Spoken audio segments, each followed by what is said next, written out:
The stock market making a 60% gain within 2 years has only been seen a handful of times throughout history. Right here in 2021, in 2011, in 1996, and 1987. Now, in 3 out of these 4 instances, the stock market was actually pretty close to a big peak, each of these being approximately 20% declines in stocks. A 20% decline in the stock market today would take us approximately back to the high of late 2021. But these kinds of large market corrections don't just happen for no reason. They require a specific environment for them to happen. Otherwise, the market can just keep on going like it did in 1996, where no catalyst appeared, and so the stock market continued to move up all the way till 2000. So what's the difference between these episodes in 2021, in 2011, and 1987 that all saw large market corrections, and 1996 where stocks did not correct? And as always, I try to give you the most straightforward answer that I can. The answer to that question is inflation. This is what was happening to inflation in 2021,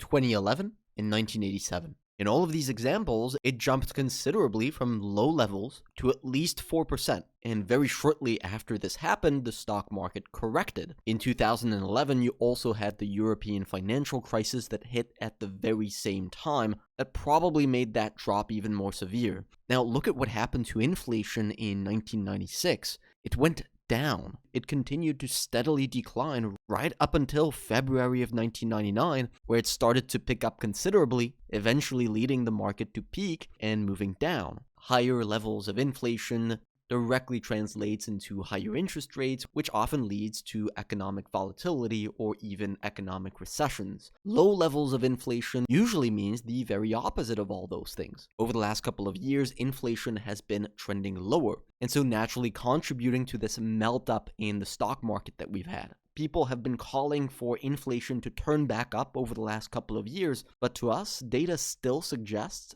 that inflation is trending lower. The most recent data from the Cleveland Fed on the rent prices of new tenants suggests that these have been contracting for the first time since the financial crisis. If we overlay the official CPI rent inflation data, we see that the new tenant rent index predicts what the CPI rent data is going to do over the next 9 months. And by the way, that's one of the largest chunks of the inflation data, so suggesting that a big part of inflation is going to continue trending lower over the next 9 months. So low inflation is one of the reasons why we actually think this bull market can last at least in the first half of 2025.